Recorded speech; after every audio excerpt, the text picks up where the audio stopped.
Realsophy Real Estate is a small business with big dreams. Our mission is to aspire and inspire to build a real estate empire. Hi everyone, welcome to another episode of the Realsophy Real Estate Podcast.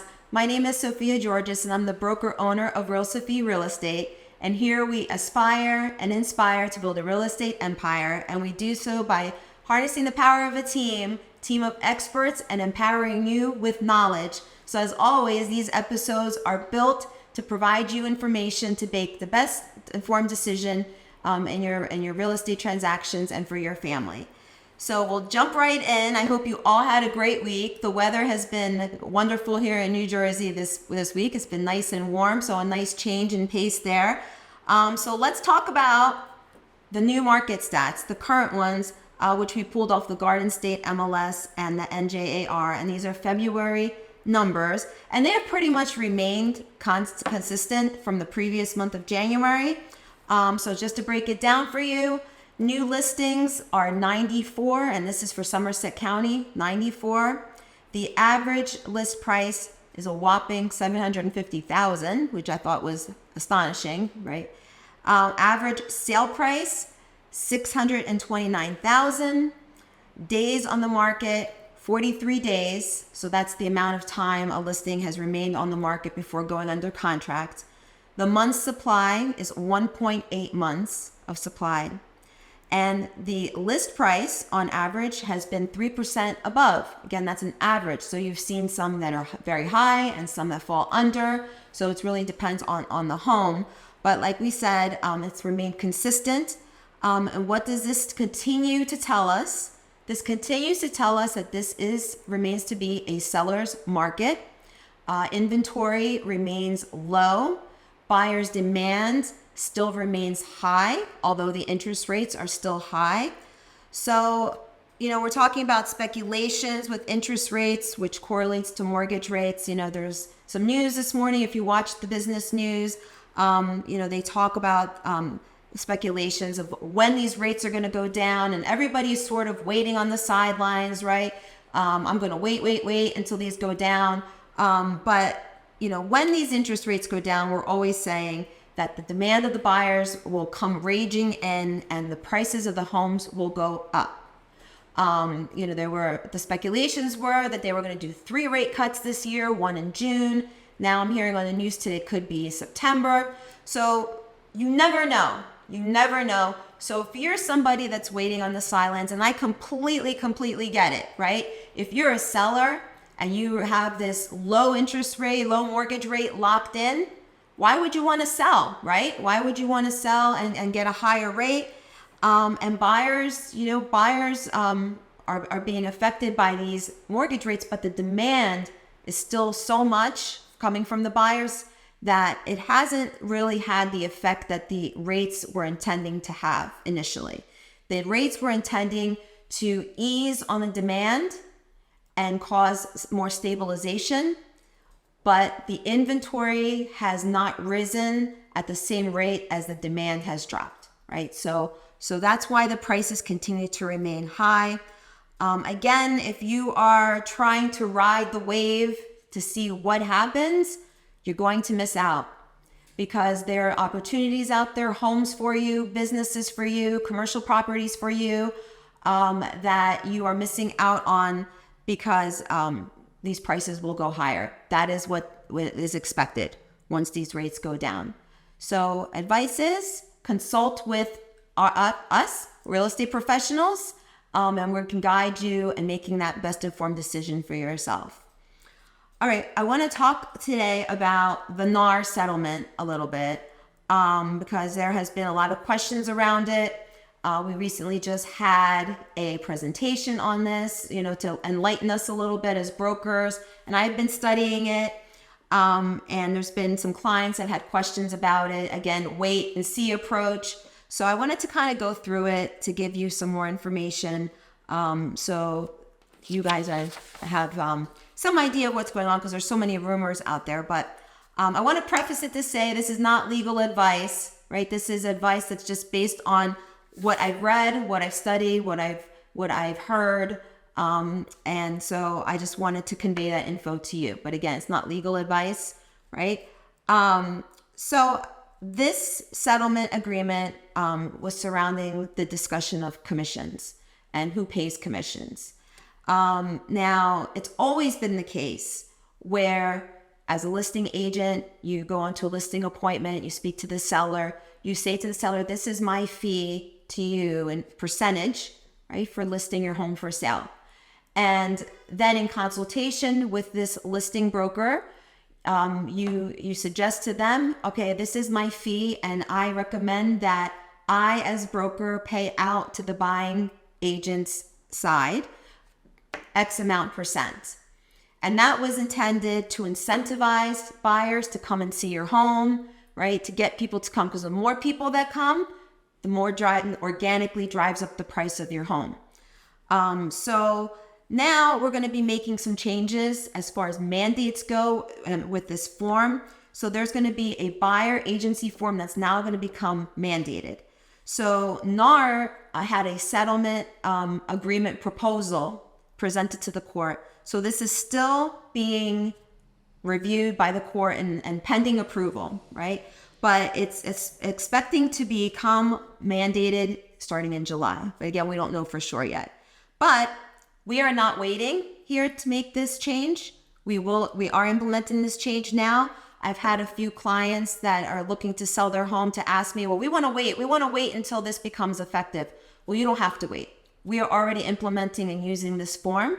So don't miss out on the opportunity. If you need to sell, you may miss out on opportunities. So we are already implementing this form.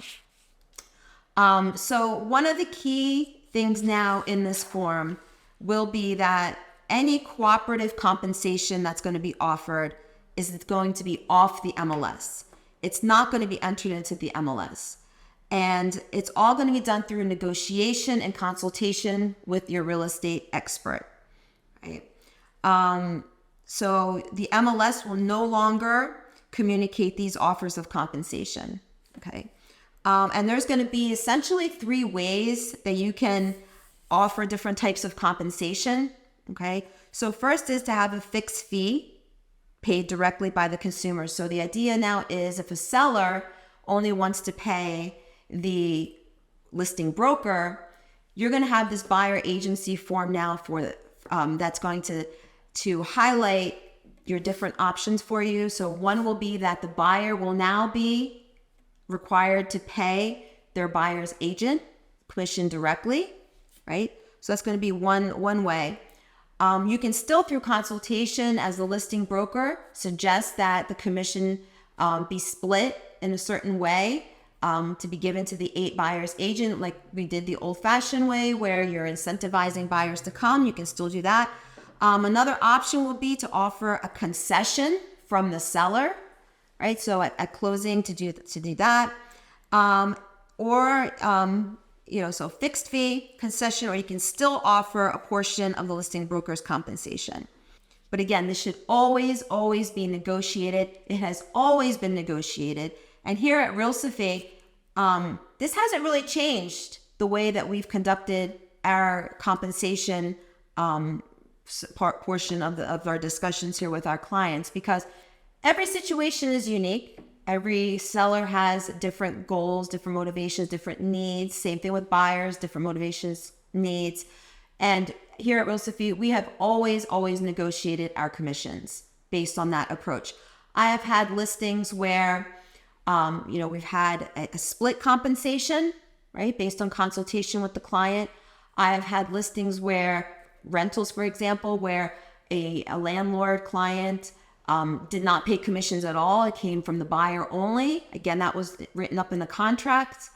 I've had instances now, I have one under contract where a seller is offering a concession back to the buyer.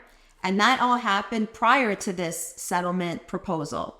So here the practice has always been implemented, but now you're going to be seeing through this legal, decision that is going to be mandated and documented and put into this form almost essentially as a contract for the buyer. I want to make also a point that if this sounds like it's going to be complex, that you feel that maybe you're going to be losing some of your choices, I want you to rest assured that your choices in all of this have been completely preserved. And here we'll make sure that they're preserved. We don't want you missing out on any opportunities as far as, giving you the best choices out there for you, right? You can still, the listing brokers and sellers can continue to offer compensation. We'll continue to do so. It's just going to be the manner in which it's going to be documented now. This form is essentially going to be like a contract now with the buyer, right? So this form will be presented to you, explained to you. All of these terms will be very clear. Our business relationship will be clear. And this is going to be before touring a home. So again, this is intended to be in effect in mid-July, but we won't know for sure until the court approves it. But, we'll always keep you up to date here and informed of that decision. But again, rest assured that we are providing you with all the necessary choices that are available to you to make the best decision. I want to talk about one of our featured listings. I'm kind of excited about it. So at 1910 Washington Valley Road, we have a legacy business here in Martinsville, New Jersey called Benny's Kitchen. If you go to my Instagram, Facebook, other social media website, if you go to our website, realsophyrealestate.com, you can click on it and read about Benny's Kitchen. Benny's Kitchen has been in business for 18 plus years. It is a regular hangout spot. Everybody knows it to be good old-fashioned home cooking. They are looking to retire, and they are looking to provide you with a wealth of knowledge of their business background and their experience in this food service retail business. So, you've got it made, right? You want to start a business. Essentially, it's all there for you. It's a currently operating business. They are going to be providing you with all of their information, their inventory, their equipment, recipes, whatever you need. They're there to help you get your business started. So if you are interested in a food service retail business, turnkey, right here in the heart of Martinsville, contact me and I can give you a private tour of it, give you more information that you need on it. But it is really a wonderful opportunity for those who are looking to start a food service business. All right, I'm excited about some of the events that we've got coming up. So this month is part of our seminar series is our renovation seminar and networking. It's going to be at Bliss Coffee Lounge in Somerville on April 25th from 6 to 8 p.m. You can get more details on it at realsophyrenovationsseminar.eventbrite.com, or you can call us directly or send us an email and we can give you more information.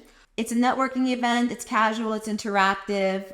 So you'll get to meet a lot of people. I'll be presenting some information as a real estate expert for the renovations in your home, what that means, what value you get from that, just to help you make a decision if that's a course that you want to take. We're going to have Sean Klein from Advisors Mortgage to talk about renovation loans and those options of financing for you.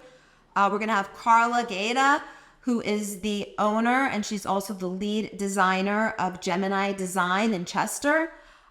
She does beautiful work with kitchens, bathrooms, design. She also happens to be a general contractor, and she's going to give you some information on the construction side of things and the permitting process as well.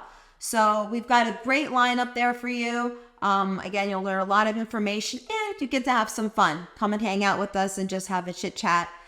So it'll be a great night out. And it happens to be the week of the restaurant week down in downtown Somerville. So there's going to be a lot of other events going on in the stores and restaurants down there. So it should be a really fun time. And then in May, we're going to be planning a wellness event. So stay tuned for that. I'm really excited about it.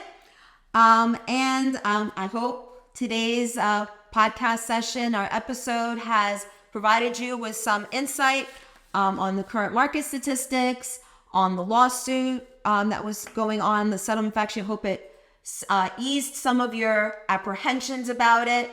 And you get to see what we've got going on coming up. So I hope to see you all at some of our upcoming events. And again, if you have any other questions, please reach out to us and we'd be happy to answer them for you. But thank you all for tuning in today, and I hope to see you on the next episode.